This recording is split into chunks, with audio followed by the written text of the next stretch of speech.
Yo, we back again, you know, with the latest in the MMA scene. Obviously, we had a banging card at UFC Saudi, which it delivered, man. Up till now, I think this is like one of the best fight night cards that we had. In last video, I talked about Robert Whittaker versus Ikram Alaskerov. We had a bit of fight analysis on how Robert Whittaker set up a beautiful right cross by, you know, reading Ikram's game, like feinting, getting them kicks in, and then finding the space to get it done. So check that video if you missed it. And now we're going to talk about the other highlight about this card, which was between Sharaputdin Magomedov throwing hands with Antonio Trocoli, yeah. Magomedov did what everyone thought he would, you know, and he got the TKO in the round 3. Trocoli, on the other hand, it felt like he was in one of those TikTok videos, you know, where the guy comes up and say English or Spanish, and then, you know, like he says, whoever move first is, you know, gay, innit? Because man was not moving at all. He was just lost out there. Man didn't throw a single decent punch. How is this guy still in the UFC? Like, it is a mystery to me, my bro. He was on the Contender Series back in 2019. Didn't do much then, and they brought him back on the short notice. Safe to say, they just wanted to give the W to Magomedov. Like, it was an easy W, you know. Trocoli was there to take the L. No one expected him to win, but still, he looked proper bad, man. Didn't even put up a fight. I reckon it's time for him to get cut. Now about Sharaputdin Magomedov, like, some people been chatting about him versus Bo Nickal next. Even he tweeted out like, give me Bo Nickal. It's like bad grappling versus bad striking.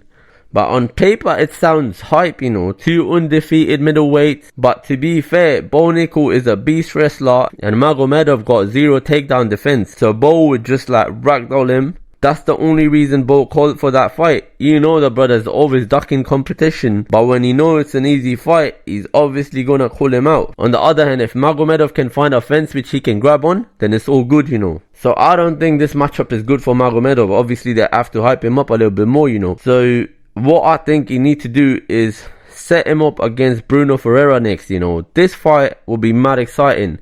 Bruno's a monster coming off 2 brutal knockouts. His last fight, he got a highlight reel knockout. So imagine this, Sharaputdin Magomedov undefeated and a crafty kickboxer versus Bruno Ferreira, an absolute animal with heavy hands. This fight is guaranteed to end in a finish, you know. And I can almost promise you, it's gonna be fireworks, bro. Let's make that happen, you know. But if they really wanna get that Bo Nickal fight and is all fans are from the USA, you know, then it's a bit of a sticky situation still, because like Shara Bullet ain't gonna be fighting in the US, you know.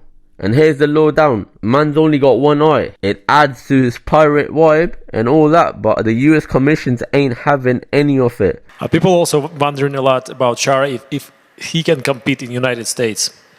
Can he? Yes. Probably not. We'll keep him out here. Just ask Michael Bisping about that USA struggle. Like, for the longest of time, Michael Bisping dodged it, you know. Like, I don't know how he got his whole career by not letting anyone know that he's got a bad eye. Check this out. Look at this, baby boys. Oh! You know what I mean? You know what I'm saying? You know what I'm saying? That's why I used to wear fucking sunglasses, baby boy. Hold on, let's put that back. But to be fair, like, with Michael Bisping, it was very hard to tell he had a bad eye until he just popped one out. Like, it was Eminem or something, you know. That's crazy, gang. So for a hot minute, I'm telling you, we're only going to see this man in Saudi or the UAE.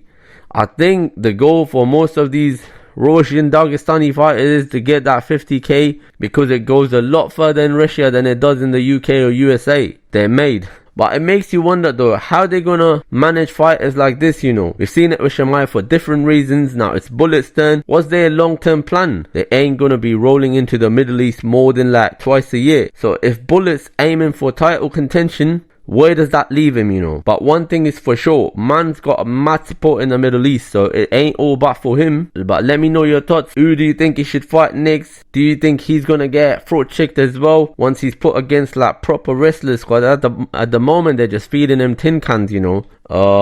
But yeah, like at the moment, big up to him, and I'll see you in the next video.